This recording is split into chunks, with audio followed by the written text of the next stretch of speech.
कहानी की शुरुआत मंकी किंग के रेबेलियन से होती है, जो सभी देवताओं के खिलाफ जंग का ऐलान कर देता है। अब इसकी वजह से देवताओं की सेना मंकी किंग पर हमला करती है, लेकिन वो मंकी किंग को हरा नहीं पाते। जिसके बाद देवताओं के राजा सेलेस्टियल गार्ड और मार्शल टियानपेंग को मंकी किंग को रोकने भेजते हैं। अब सेलेस्टियल गार्ड मंकी किंग पे अपने आंखों से फायर करता है, लेकिन मंकी किंग उस फायर को अपने हाथ से रोक लेता है। यह देख सेलेस्टियल गार्ड उस पर अपने हथियार से हमला करने की कोशिश करता है, जिसके बाद मंकी किंग हथियार के बिना सेलेस्टियल गार्ड पर भारी पड़ते हुए दिखाई देता है। अब सेलेस्टियल गार्ड फिर से अटैक करने की कोशिश करता है, लेकिन मंकी किंग उस हमले को भी अपने जिंगू बैंग से रोक लेता है और उसके केवल एक अटैक पर सेलेस्टियल गार्ड दूर जाकर गिरता है। इसके बाद जिंगू बैंग की साइज बड़ी हो जाती है, जिसकी मदद से मंकी किंग सेलेस्टियल गार्ड को मारने वाला होता है, लेकिन तभी मार्शल टियानपेंग उसे अपने हथियार मार्वल रेक से रोक लेता है और इसके बाद वो मंकी किंग पर हमला भी कर देता है। लेकिन मंकी किंग टियानपेंग के ऊपर भी भारी पड़ता हुआ नजर आ रहा था, क्योंकि असल में मंकी किंग इनसे बहुत ही ज्यादा पावरफुल होता है। अब इसी दौरान उसके अटैक से मार्वल रेक टियानपेंग के हाथ से छूटकर धरती पे गिर जाता है। इसके बाद मंकी किंग जिंगू बैंग से हमला करने के लिए जंप करता है, लेकिन तभी उसके रास्ते में अमिताभ आ जाते हैं और बुद्धा मंकी किंग को 5 फिंगर माउंटेन में कैद कर लेते हैं। अगले सीन में हम देखते हैं कि हेवन में मार्शल टियानपेंग से मिलने गॉडेस जुई आई थी और वो उन्हें उनकी बहादुरी की बधाई भी देती है। फिर सभा में सेलेस्टियल गार्ड देवताओं के राजा से कहता है कि अगर मंकी किंग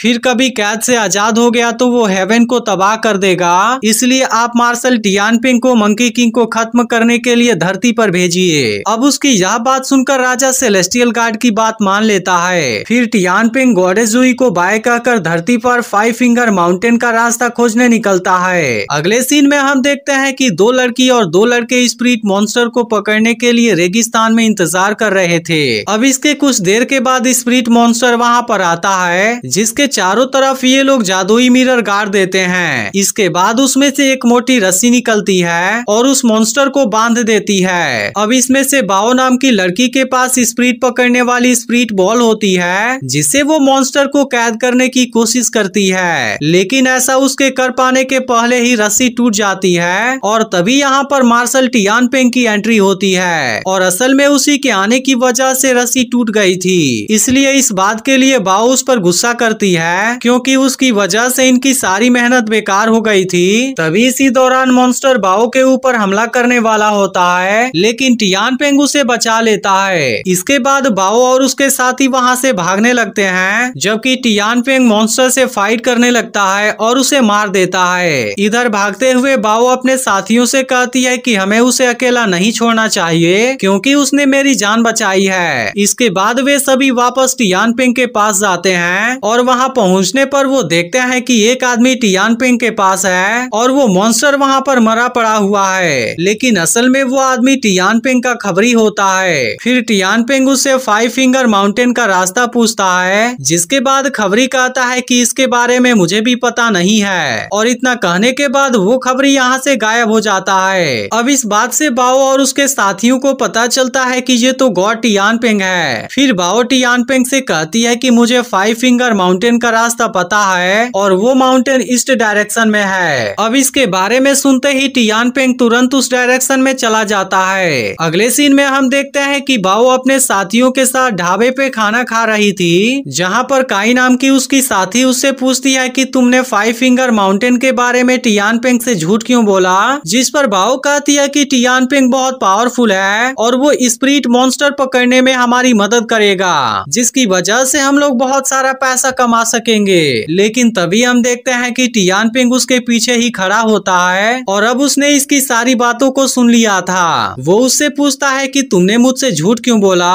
यह सुनकर बाओ कहती है कि मैं 5 फिंगर माउंटेन ही जा रही हूँ और इसीलिए आप भी मेरे साथ में चल सकते हैं। जिसके बाद टियानपेंग उसके साथ में जाता है, लेकिन रास्ते में एक मॉन्स्टर उनके पीछे लग जाता है। यह देख बाओ का साथी जीन उसके ऊपर हमला करता है, लेकिन मॉन्स्टर के केवल एक अटैक से वो 200 मीटर दूर जाकर गिरता है। इसके बाद सभी लोग यहाँ से भागने की कोशिश करते हैं, लेकिन वह मॉन्स्टर टियानपेंग को हिट कर देता है। जिसके बाद टियानपेंग उस मॉन्स्टर से फाइट करता है और उसे बुरी तरह से जख्मी कर देता है। फिर बाओ अपने स्पिरिट बॉल में उस मॉन्स्टर को कैद कर लेती देती है। अगले सीन में हम देखते हैं कि बाओ टियानपेंग के साथ घोस्ट मार्केट में आ गई थी, जहां पर असल में वो अपने पकड़े हुए मॉन्स्टर को बेचने के लिए आई हुई थी और इसे बेचने के बदले में उसको बहुत सारे पैसे मिलते हैं। लेकिन अब ऐसा करते हुए टियानपेंग उसे देख लेता है, इसलिए वो समझ जाता है कि इतनी देर से वो लोग उसे बेवकूफ बना रहे थे। फिर वो गुस्से में कहता है कि तुम मुझे अभी 5 फिंगर माउंटेन के पास में ले चलो, लेकिन तभी वहाँ एक बच्चे को स्पाइडर मॉन्स्टर उठा के ले जाता है, जिसे देख बाओ कहती है कि पहले इस बच्चे को बचाओ फिर मैं तुम्हें ले जाऊंगी। इसके बाद हम देखते हैं कि बाओ टियानपेंग के साथ बैठी बातें कर रही होती है। वो उसे कहती है कि तुम मुझे पैसों का लालची समझ रहे होगे, लेकिन मेरे पेरेंट्स को स्नेक मॉन्स्टर ने मार दिया था, जिसके बाद गांव वालों ने ही मुझे पाला है, इसलिए मैं मॉन्स्टर को पकड़ती हूँ ताकि मॉन्स्टर लोगों को ना मार सके। लेकिन मेरा गांव बहुत ज्यादा गरीब है, इसलिए मैं बहुत सारे पैसा कमाना चाहती हूँ ताकि मैं अपने गांव की हालत को सुधार सकूं।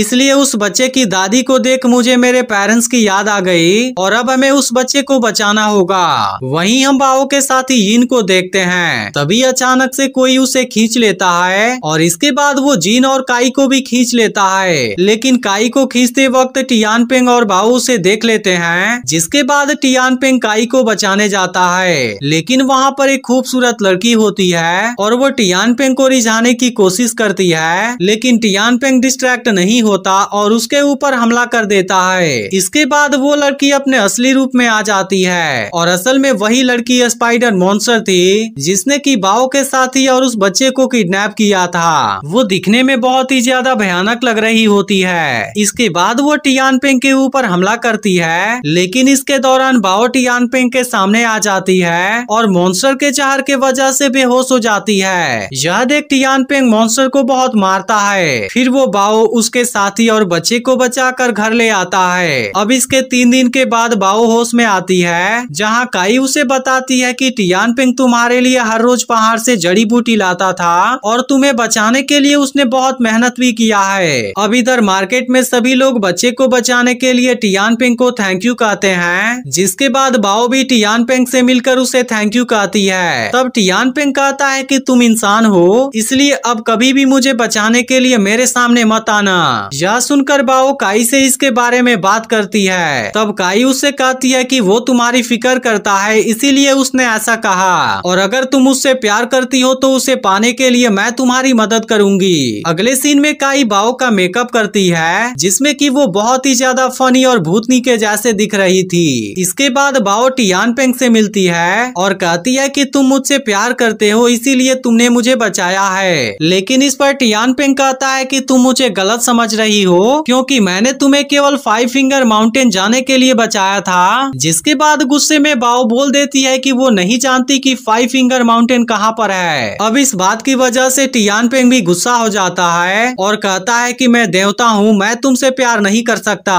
अब इतना कहने के बाद टियानपेंग वहाँ से चला जाता है, जबकि बाओ वहीं खड़ी होकर आंसू बहाने लगती है, जिसे देख काई बाओ को दिलासा देने लगती है। तभी बाओ उसे कहती है कि मैंने टियानपेंग से झूठ बोलकर गलती किया है, इसलिए मुझे 5 फिंगर माउंटेन को खोजने में उसकी मदद करनी होगी। अब अगली सुबह बाओ घोस्ट मार्केट में एक जादूगर से मिलने जाती है, जो कहता है कि तुम्हें अगर माउंटेन खोजना है तो तुम्हें अपने सबसे प्यारी चीज मुझे देनी होगी। इसलिए गॉड ने जो मैरिज और लव थ्रेड बाओ के किस्मत में बनाया है, वो उसी को मांगने लगता है और उससे कहता है कि उस थ्रेड को देने के बाद तुम कभी भी प्यार को नहीं पा सकोगी। लेकिन हम देखते हैं कि बाओ टियानपेंग के लिए उस थ्रेड को दे देती है, जिसे देख काई उसे मना भी करती है, लेकिन वो नहीं मानती। अब उसके सेक्रीफाइस की वजह से टियानपेंग को 5 फिंगर माउंटेन का रास्ता मिल जाता है, जहां माउंटेन में मंकी किंग अपने जादू से बनाए गए हमशक्ल के साथ में 3 पत्ती खेल रहा था। तभी इसी बीच टियानपेंग भी वहां पर आ जाता है और मंकी किंग पे हमला कर देता है। इसके बाद से दोनों के बीच में जबरदस्त फाइट होती है, लेकिन इसमें टियानपेंग मंकी किंग से हार जाता है। तभी इसी बीच बाओ भी वहां पर आ जाती है, लेकिन टियानपेंग उससे कहता है कि तुम मुझसे दूर रहो और वहां से हेवन में चला जाता है। लेकिन अब वहां सभी लोग टियानपेंग से निराश हो गए थे, जिसके बाद वो गॉडेस जुई को अपनी कंडीशन समझाने की कोशिश करने लगता है, लेकिन उनको मिलते हुए सेलेस्टियल गार्ड देख लेता है और यह बात वो महाराज को बता देता है। अब इसकी वजह से महाराज टियानपेंग के सारे पावर को खींच लेते हैं, जिसके बाद से टियानपेंग केवल केवल एक मामूली इंसान के जैसा हो जाता है। अगले सीन में हम देखते हैं कि टियानपेंग भिखारी बन गया है और मंकी किंग से हारने के बाद उसका कॉन्फिडेंस भी पूरी तरह से चला गया था, इसीलिए वो दिन भर शराब पीने लगता है। लेकिन इसी बीच टियानपेंग एक भिखारी से रोटी के लिए झगड़ा भी कर लेता है। तब वही भिखारी बताता है कि एक स्प्रीट हंटर पैसे कमाने के लिए 3 साल से मंकी किंग को पकड़ने की कोशिश कर रही है। यह सुनकर टियानपेंग समझ जाता है कि वो बाओ है और इसीलिए वो तुरंत भागते हुए उसके पास में जाता है। वहाँ बाओ मंकी किंग से फाइट करने की कोशिश कर रही थी। टियानपेंग के पहुँचने पर बाओ उसे पहचान लेती है, इसलिए वो उसे खाना खिलाती है और उसे मोटिवेट करती है कि तुम मंकी किंग को हरा सकते हो। लेकिन टियानपेंग कुछ भी नहीं समझता है क्योंकि वो खुद को लूजर मानने लगा था। अब इस वक्त वो बहुत ज्यादा भूखा होता है, इसलिए बाओ के गैर मौजूदगी में उसके पिग को भी पका के खा लेता है। इसके बारे में पता चलने पर बाओ उस पर बहुत ज्यादा गुस्सा करती है। तभी कुछ देर के बाद काई टियानपेंग से मिलने आती है और बताती है कि बाओ फिर से मंकी किंग से फाइट करने के लिए चली गई है। यह जानकर टियानपेंग तुरंत वहाँ पर जाता है जहाँ मंकी किंग बाओ से कह रहा था कि मैं अब तुमसे बोर हो गया हूँ, इसलिए तुम यहाँ से चली जाओ, नहीं तो मैं तुम्हें मार दूंगा। जिस पर बाओ कहती है कि अगर तुमने मुझे मारा तो टियानपेंग तुमसे मेरा बदला लेगा। जिसके बाद मंकी किंग बाओ पर जिंगू बैंग से हमला कर देता है, लेकिन इसी वक्त टियानपेंग बीच में आ जाता है और दोनों दूर डेजर्ट में जाकर गिरते हैं। फिर टियानपेंग बाओ को मंकी किंग के पास जाने से मना करता है, लेकिन बाओ कहती है कि तुम उसे हरा सकते हो क्योंकि तुम्हारे पास में उसे हराने की एबिलिटी है। इस पर टियानपेंग कहता है कि मेरे हथियार मार्वल रेक में उसके अटैक को काउंटर करने की ताकत थी, लेकिन आज से 20 साल पहले मंकी किंग से फाइट करने के दौरान वो हथियार खो गया।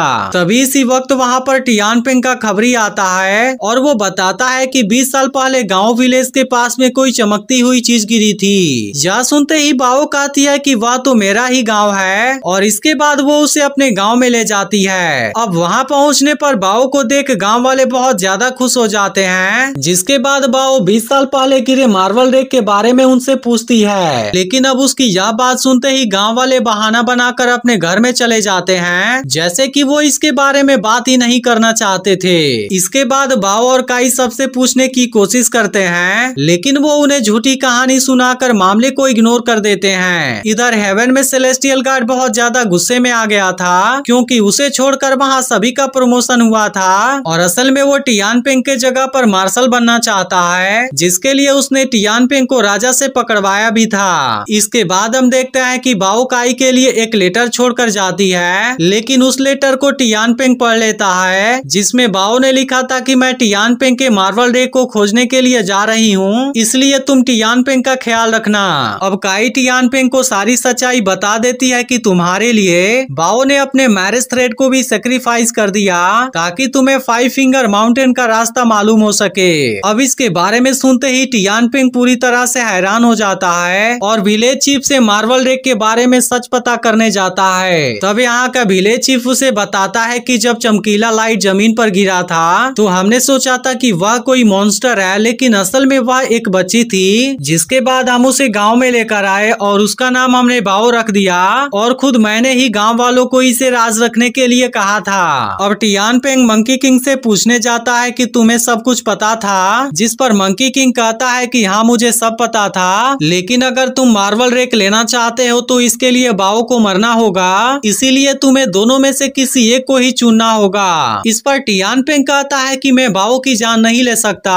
जिसके बाद मंकी किंग कहता है कि मैं बेट को हार गया और उसे अपने जादू के द्वारा बाओ से की हुई मुलाकात वाली मोमेंट को दिखाता है, जहां बाओ कहती है कि मैं टियानपेंग के लिए अपनी जान भी दे सकती हूं क्योंकि मुझे पता है कि टियानपेंग मुझे बचाएगा और वही मेरा फ्यूचर हस्बैंड भी है। जिसके बाद इस बात पर मंकी किंग ने बाओ से बेट लगाया था। अब अगले सीन में हम देखते हैं कि बाओ गांव में वापस आ गई है, जहां पर टियानपेंग उसको शादी के लिए प्रपोज करता है। जिसके बाद वो भी टियानपेंग के आंखों में देखते हुए हाँ कर देती है और सभी लोग इस शादी के प्रपोजल से बहुत ज्यादा खुश होते हैं। वहीं दूसरी ओर हेवन में सेलेस्टियल गार्ड को अभी भी मार्शल नहीं बनाया गया था क्योंकि अभी भी टियानपेंग के गॉड बनने का चांस होता है, इसलिए अब सेलेस्टियल गार्ड टियानपेंग को मारने का फैसला कर लेता है। वहीं दूसरी ओर धरती पर टियानपेंग और बाओ की शादी हो रही थी, लेकिन तभी अचानक से वहां पर आंधी आती है और इसके दौरान कोई यिन को किक भी मारता है, जिसकी वजह से उसकी मौत हो जाती है। इसके बाद वो टियानपेंग को खींचकर बाहर लाता है, जिसे देखते ही काई उसे बचाने आती है, लेकिन वो आदमी उसे थप्पड़ मारकर नीचे गिरा देता है, जिसके बाद वो काई और जिन को भी मार देता है। लेकिन इसी वक्त मंकी किंग टियानपेंग के पास मार्वल रेक भेजता है, जिसके आते ही बाओ की हालत पूरी तरह से खराब हो जाती है और इसके बाद वो टियानपेंग के गोद में होती है। फिर वो उसे बताती है कि मैं शादी से पहले मंकी किंग से मिलने गई थी, क्योंकि मुझे काई और उसके माँ के जरिए पता चल गया था कि मैं ही मार्वल रेक हूँ, इसीलिए मैंने मंकी किंग से मार्वल रेक को रिवाइव करने के लिए कहा था, जिससे कि तुम्हें खुशी मिले और तुम लूजर ना फील करो, क्योंकि मुझे पता था कि मैरिज थ्रेड को खो देने के बाद मैं तुमसे शादी नहीं कर पाऊंगी, लेकिन अब तुम्हें खोने का मुझे दुख भी हो रहा है, इसलिए शायद लगता है कि यही प्यार है। इस पर टियानपेंग कहता है कि मैं तुम्हारा हस्बैंड हूँ और हम दोनों की शादी हो चुकी है, जिस पर बाओ कहती है कि मैं तो नहीं रहूंगी, लेकिन मार्वल रेक हमेशा तुम्हारे साथ में रहेगा। लेकिन हम देखते हैं कि टियानपेंग उसे नहीं खोना चाहता था और वो उसे कहता है कि एक बार मैंने कहा था कि केवल पिग ही तुमसे प्यार कर सकता है, इसलिए अब मैं पिग बन जाऊंगा। जिसके बाद टियानपेंग इंसानी रूप को छोड़कर पिग बन जाता है और वो बाओ को किस भी करता है, लेकिन इसके बाद बाओ आसमान में चली जाती है। अब इस बात की वजह से टियानपेंग बहुत ज्यादा गुस्से में आ जाता है और वो बहुत ताकतवर भी बन चुका था, इसलिए वो हमला करने वाले आदमी को मारते हुए हेवन में ले जाता है, जहाँ पर हम देखते हैं कि वो आदमी कोई और नहीं बल्कि सेलेस्टियल गार्ड है। इसके बाद टियानपेंग उस पर हमला करता है और वो उसके हमले से बचने की कोशिश करता है, लेकिन फिर भी टियानपेंग के हमले से सेलेस्टियल गार्ड बुरी तरह से जख्मी हो जाता है और अब उसके बचने का कोई भी चांस नहीं था। लेकिन तभी बुद्धा वहाँ पर आते हैं और कहते हैं कि अगर तुमने हेवन में किसी को मारा तो तुम वापस गॉड नहीं बन पाओगे, लेकिन इन सब के बावजूद भी टियानपेंग उसे मार देता है, क्योंकि उसने बाओ और उसके साथियों को भी नुकसान पहुंचाया था। फिर हम देखते हैं कि टियानपेंग धरती पे अपनी जिंदगी गुजारने लगता है, जहाँ पर मंकी किंग अपने मास्टर के साथ में आता है, जिसके बाद उसके मास्टर टियानपेंग को अपना स्टूडेंट बना लेते हैं और उसको धार्मिक नाम बाईजी देते हैं। इसके बाद टियानपेंग मास्टर के साथ में यहाँ से जाने लगता है, लेकिन वहाँ लोगों की भीड़ में गाओ कुइलिया नाम की एक लड़की होती है, जो कि बाओ के जैसे ही दिख रही थी। फिर टियानपेंग उसे गले लगाकर बाओ को फील करता है, जिसके बाद वो मास्टर के साथ में यहाँ से चला जाता है और इसी के साथ यह मूवी यहीं पर एंड हो जाती है। लेकिन अगर आपने पिछली वीडियो को मिस कर दिया हो तो लेफ्ट वाली वीडियो जरूर देख लेना।